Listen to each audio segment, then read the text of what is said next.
Please welcome the stars of It Follows, Maika, Monroe and Daniel Zovatto.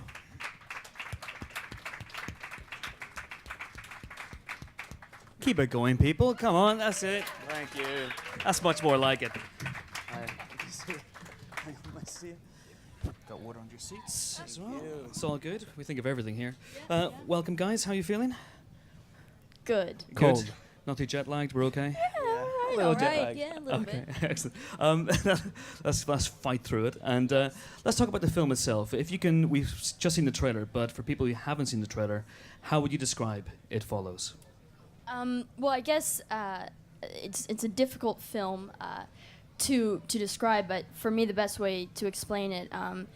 The first conversation that I had with the director was over the phone, and he was telling me where this idea came from, and it was his nightmares as a kid. He had this consistent dream of this thing following him, and sometimes it'd be family members or people that he recognized. And he'd wake up right before it got to him, but it was a slow-paced thing that was following him throughout his dreams. It. Yeah. Just a kid. Yeah. It. Oh, it's just a thing. Not a kid. No. Not a kid. But it could take the form of a kid. It could, yes. If it wanted to. Yeah. And a goat as well. Yes. And so from there, he eventually pieced that together. Yeah, he said that he wrote the script in, I think, 10 days. And this then thing here following we are. him Yes, incessantly. precisely. All the way Continually through. running away. Amazing. It's an extraordinary film, and it's an extraordinary premise as well. Let's talk first of all about your characters. Maika, you play Jay, who is pursued by this thing all the way through the movie. Yes. What I really liked about her is that she starts off, in a sense, kind of a typical teenager and thrown into this insane situation. And throughout the film, you're kind of watching her deal with this. And I think what's nice is that she's somewhat relatable. And I think, teenagers watching this, or anyone, even, adults, can kind of relate to her. And in the end, you see her kind of come out a hero, and I don't think that she ever looked at herself as a hero. But in the end, she's very strong, which I was drawn to. And Daniel, who do you play? The hottie. I play Greg, which is Maika, which is Jay's neighbor, and I don't believe in this it thing following her, and I think it's kind of like her own. I'm crazy. Yeah, basically. Yeah. And so I kind of take the role of, I'm kind of like, let me show you that what's going on with you, it's not really true. So, yeah, that's sort of my role. I don't want to spoil the movie. It's a tough one to talk about, isn't it? It is a really tough one. I'm basically, I don't believe in this thing. Yeah. Okay. But in essence, if you were looking for a horror film analogy, Johnny Depp in Nightmare on Elm Street's not a bad one as well? Hell yeah. Yeah? I'll take that. Yeah. You'll take that one, absolutely. Okay. So how did you both get in the fall for this? I mean, you said it was a phone call from David, the director. Yeah, I was actually, I was filming a movie called The Guest at the time that I... There was a whoop. I heard a whoop. There was a whoop. Well-deserved whoop. Yeah, so I sent in my audition tape, and reading the script, I thought it was just so odd and bizarre, and had no idea how this would translate into a movie. And so I kind of did some research on the director, and I saw his previous film called Myth of American Sleepover. That is, it's so odd and bizarrely amazing. Just because I've never seen anything quite like it. It's kind of got this dreamlike, hazy feel. So I was thinking, okay, so you have that vibe, and you throw it into a horror movie, and I thought it might be something kind of special. So I guess that's what brought me to the movie. And Daniel? Well, for me as well, I mean, I read the script twice because I couldn't believe what I was reading. and then I was like, all right, let's see what he's done before, because maybe it could be something special. And like Maika was saying, I saw Myth of the American Sleepover, which you should all check out. And it just made sense, and I was so on it. I was like, let's do this. And both films, as you described, Maika, you have this hazy, dreamy vibe, as you were saying. Which is something that really translates here as well. This is not like any of the horror film I've seen for a long time. What's David like on set? I mean, what sort of mood does he manufacture on set? I mean, he's super calm. I mean, there's days where we're crunched for time, and you know, we're doing some insane scene where it's a long shot and I'm running away, and it's so specific, and he keeps it together, which is so nice for a movie like this, having a very calm leader, kind of like the Rock of the production, and he's super personal when he works with you. When you know we're working on a scene, he'll come and pull you aside and just, you know, we sit down and he's looking at you. Okay, let's try something like this. Let's work on this part, and so it was incredible. I mean, I think kind of all the actors had complete faith in him because he knew what he wanted. He was so specific about every little detail. So it was kind of amazing, I think. Yeah, well, he has a really clear vision of what he wants, and he knows how to get it. And when you just have that feeling, like, you just trust him, you know. If he says A, you do A. And so, like Maika was saying, he's really personal. He comes to you. He's a really simple guy. He's really, really interesting to work with. Really direct. Yeah, I guess, yeah. As well. Yeah, he lets you play as well, though. You know, he doesn't really tell you what to do, but he's just a really cool dude. Yeah, you meet him and you're like, okay, this guy is something special. Like, he's And going places. he always had a beanie on, remember? Oh, really? Is that because it was absolutely freezing cold as well? That's a part of it, yeah. Because the film's set in the summer-ish time, It's supposed to be. Yeah. Yes, the But it was- wardrobe is summer clothing, but it was filmed in October and November in Detroit. Okay. It's freezing. Like that clip that you guys just saw, Maika. We're about to. Basically We're, naked, we're about to see that. Yeah. We're about We're to about see to that. you sorry. see it a little bit Yeah. in the trailer. In the trailer. Well, it is. You do Celsius, right? Celsius. It was yeah. like -2 Celsius. Yeah, it So was ridiculous. Yeah. Okay. It was cold. That's what I'm trying to say. I think that's a good setup. We're about to see Maika suffer for her art. So can you set this one up? Can you put some context to the scene we're about to see? Yeah, I mean, you see a bit of it in the trailer. Basically, I just had sex with Hugh in the car, and I'm laying over, and he comes in, and it's OxyContin, right? OxyContin, yeah. He puts OxyContin, so I pass out, and I wake up tied to a wheelchair. And the rest Great will stuff. follow. Let's take a look at the clip. The film is longer, just in case you're wondering. Just a little bit. It doesn't just end at that point. So how cold then? -2?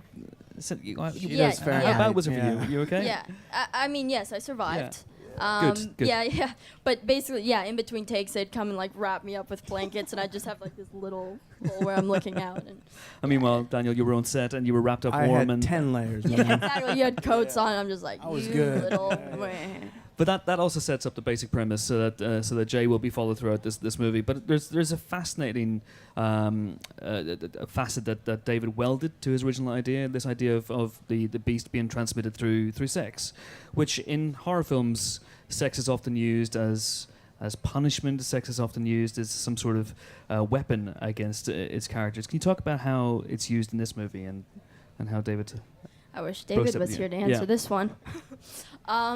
I mean, I don't know. For David, I know that you know, he had this original idea from his dreams, and he wanted to kind of add more to it, and so he thought that the sex, you know, that it would spread through sex and you pass it along was something kind of interesting to kind of add to this nightmarish idea, and I think you know, it's throughout the film, it's kind of this consistent, you feel this dread throughout the whole movie. It never really lets you go from it, and so I don't know. It's like a manifestation of death itself. It's always there. It's always coming after you. It's a creeping dread. And the film itself, the creature, so to speak, is manifested in a series of different forms.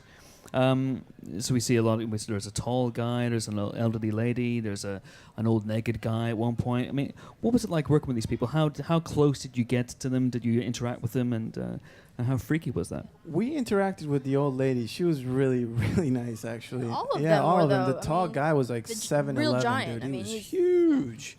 They were just really nice people. Very Yeah. normal.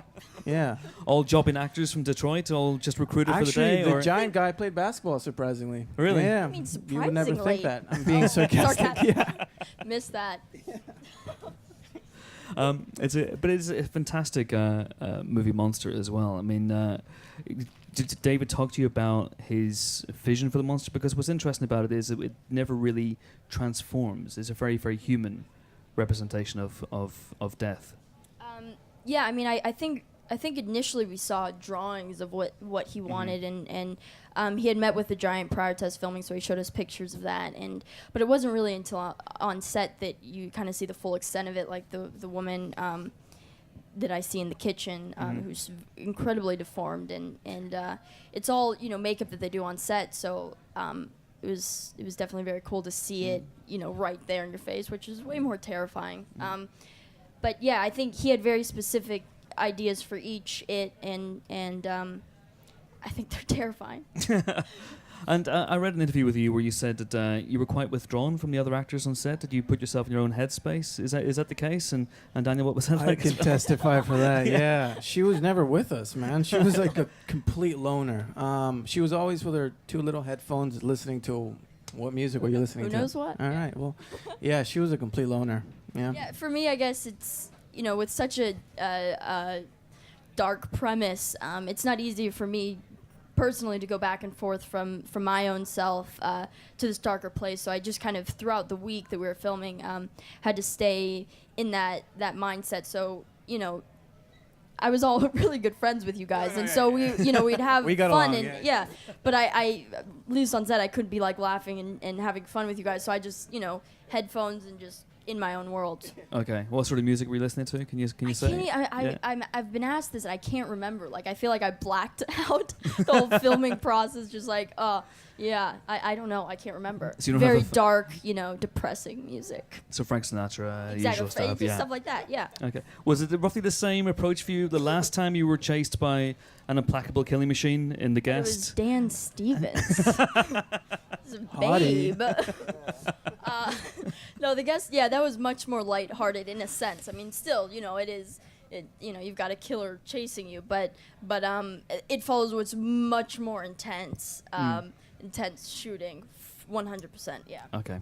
Let's take some questions for you guys now. We got a couple of roving microphones going around. If you have anything to ask Mike and Daniel, put your hands up. Don't be shy. Anyone at all. These guys are talking amongst themselves. They're thinking about it. I can see it. I can see it. Do you want to ask a question? Go on then. Let's wait for the microphone. Yeah. It's the first time I've ever actually almost physically coerced someone into asking a question. I apologize. Yeah. I was actually I was wondering because you pretty much just answered it in the last question, but okay. I was just going to ask, is there like a substantial difference between filming a movie like The Guest, which is obviously much more action orientated, and something like It Follows, which is much sort of slower paced horror? Well, yeah, I mean, The Guest, even just the group behind it, Adam Wingard, the director, is this, crazy, loud, I mean, just hysterical guy. I mean, we're laughing nonstop filming that movie, and Dan, too. I mean, it was so much lighter. And although, I mean, the premise was, like I said, it is someone chasing you and trying to kill you. There was a comedy to that film and just the vibe of it. And then It Follows, David, the director, is very low-key and calm and just very, intricate and everything is, it was probably the most intense 5 weeks of my life filming this. I mean, every day was screaming, crying, running into things, running for my life. That isn't easy to do. Walls. Yeah, for 5 weeks. So yeah. Did you film it chronologically or out of order? No. Okay. Yeah. So I imagine maybe at some point in week 4 you had maybe the first scene where you're actually quite happy. Yeah, I'm and like, it's all right. yeah. I think The last scene you shot was the first wheelchair. scene. Yeah, the wheelchair scene was the very last day. Yeah. Oh my God, really? Yeah. Okay, that must have been fun. Yeah. Straight in the deep Oh, end, yeah, so to speak. yeah. What sort of homework did he give you guys to prepare for this? Did he give you reading material? Did he give you other films to watch? For me, he gave me some films to watch, John Carpenter's films. I remember Blue Velvet, watching that, which was a great one. And it was hard, though, because I came straight from another film, The Guest. So those were back to back. So there wasn't as much time as I probably would have hoped. But we spent, I think, about a week week and a half before, just all of us, working together, Yeah. the cast, and going through the script and stuff like that. Yeah. Which I think that was the best Yeah. thing for us, because I don't know. I think when you watch the movie, you can tell like these kids are actually friends. Yeah. There's a chemistry between us that I think sometimes you don't get to experience because you don't get a week before you start filming. Yes. You just get there and To it's like, hang all out, right, yeah. let's start shooting. Yeah. So I think that really, really helped us, and you can see that in the movie. And what about horror films in general? Is that something that you're interested in? I mean, Micah, people are now throwing the sobriquet Scream Queen at you after listening to Guest. Is that something that you're embracing, or you want to get away from? I mean, no, I'm embracing it. I mean, it was just by chance that The Guest and It Follows came back to back. I read both those scripts, and they're both so fascinating and just so unique to the horror genre. And so I just felt like I had to do both of them. But, the next projects, the upcoming projects aren't necessarily horror. And I think, I'll probably take a break for a little bit from horror. I'm like, I need to, take a minute. Yeah. From being chased really slowly. Exactly. We've been talking an awful lot in my office about the rules of the creature, and is that something you guys talked about on set? What you could do, the lengths you could go to get away from it, because it has rules. It's physical. It has to walk. Yeah. So could you fly away? Could you go to a different country, different time zone? Yeah, How would but that work? we're making a movie. Come on, man. So we can't fly away, please. Seriously. Yeah, I mean, no, David, because he was kind of asked a similar question today about, what were the limitations, and, he said he's just writing and he's kind of just creating the idea in his head, and there wasn't really any specific, I don't think we ever talked about it. It was just kind of, it's walking slowly and we're running away from it. Great, yeah. We had really, really old school cars too, so that didn't really help us. We couldn't go too fast. You know what I mean? Like 10 miles an hour. My car, Greg's car, not my car. I mean, do you remember? We were driving that car in the highway, and it was pretty terrifying having David in the back, the DP in the car, all the cast, and myself driving. Yeah. Oh my God. Yeah, it wasn't pretty. Yeah. So do you feel a sense of responsibility? I better Hell not yeah, spin man. this. yeah. Yes. A lot of responsibility. If I crashed, bye-bye movie. The movie would have never been made, So, yeah. But at no point did you turn to David and go, you know what, I think our character should go to Australia now. Just to buy Yes. some Yeah, time. get some kangaroos just, and yeah. Serious time, yeah. Bit of sun, that'd be nice. Yeah. You never know. Next one, you never Yeah. know. You never know. It follows Sequel. too. It follows too. I just want to ask you guys one last time. If any other questions for Daniel and Maika? Yes, please. You, sir. If you just wait for the microphone. Hi. Can you name the top 3 actor or actress that you want to work with in the future? Top 3. I like that question. Top 3. It's quite Do you want to specific. start? Okay. Okay, let me. I've. I would love to work with Jack Nicholson, but he's never coming back. I don't think so. So Leo DiCaprio, I'm obsessed with him. Basketball Diaries, one of my favorite movies. Mm-hmm. And I'm gonna throw a female out there. Jessica Chastain. Are you just like stealing all mine? What? I mean, like We have similar tastes. I'll say another. No. Johnny Depp. I mean, Johnny's Johnny. I can go Johnny on is forever, Johnny. man. I mean, That's 4. so Technically, many that's 4. people, yeah. Come on, Okay, I failed. I think. God, I know one for you. I know one. The blue. Oh my God, what's that movie? Leia Sadu. Leia She's Sadu, incredible. yeah. Yeah. Well, that movie's amazing. Yeah. I think Tom Hardy. I think is just insanely talented. And you have a crush Yeah, on he's a him. babe. That also. So I mean, every movie that he does is incredible. Yeah. It What's the is. movie you just saw? Bronson. Yeah. Bronson. That's a Yeah, that's great great. movie. Jessica Chastain is another one. I mean, as a female, I look up to her just because has such a variety. You see her in The Help, this over the top character, and then in a movie like Zero Dark 30, I think if I had to look up to her career, I think that's so amazing. Mixing around, and then probably gonna have to go with like Meryl Streep or a classic one like that. I think that would be pretty. I feel like I would learn so much from working with someone like that. So out of left field, Meryl Streep, let the young up-and-comer. Yeah. Yeah. What movies Yeah. has she done? Who knows? Who knows? Just one thing we always like to ask people on these Q&As is just how they got into the business, because a lot of people want to know and want to follow in your footsteps. So how did you get into acting in the first place? I'm from Costa Rica, which I don't know if you guys know where it is, but it's a small country in Central America. And I always wanted to do this since I was a really young boy. And I decided to go to New York when I was 18 and pursue my dream of acting. And that's kind of how it all started.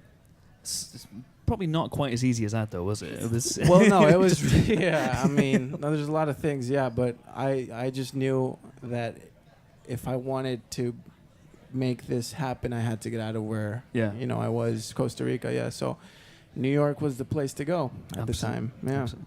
And Mike, you almost fell into it in a way, didn't you? Yeah, well, I started, I grew up doing dance. Dance was kind of my life, and I think at that age, I think I was like 13, and I was like totally set I was going to be a paramedic. That was like what I wanted to do, which I don't know why. Now I'm just like, that's absolutely crazy. You okay with blood? Yeah, I am, but then I realized like how you'd have so many nightmares at night. Like, all you the don't people, already? Oh, I do, but I mean, imagine like you're thinking you can't save a life, and you're just, I mean, it would be bad. It'd be a dark life. It's not real. Yeah. Okay. Come on. It's all fake. So anyways, yeah, I grew up doing dance, and literally by chance, I think it was a production company contacted the dance company that I was with, and said we need young kids as background dancers, and I was like, yeah, sure, sounds fun, why not? So my mom, drove me to LA, and I just remember walking on set and just being in awe of the whole process of making a movie. And it happens to be a horror movie. And of course, and yeah, I mean, it just started from there. I was on set, even when I didn't have to be there, I was behind the camera, and so I got to know the director really well, and he ended up writing me into the script with, I think I said like, yes, Grandpa, or something like that. And it's a good line. And then it just kind of slowly started from there, and here I am. And do you still keep up the dancing? Can we expect It Follows the musical? It follows. Musical. Hell yes. That's an exclusive, and what a note on which to end. Thank you so much for coming. The film is out February 27th, and once again, thank you, Maika Monroe, Daniel Zovatto. Thank you.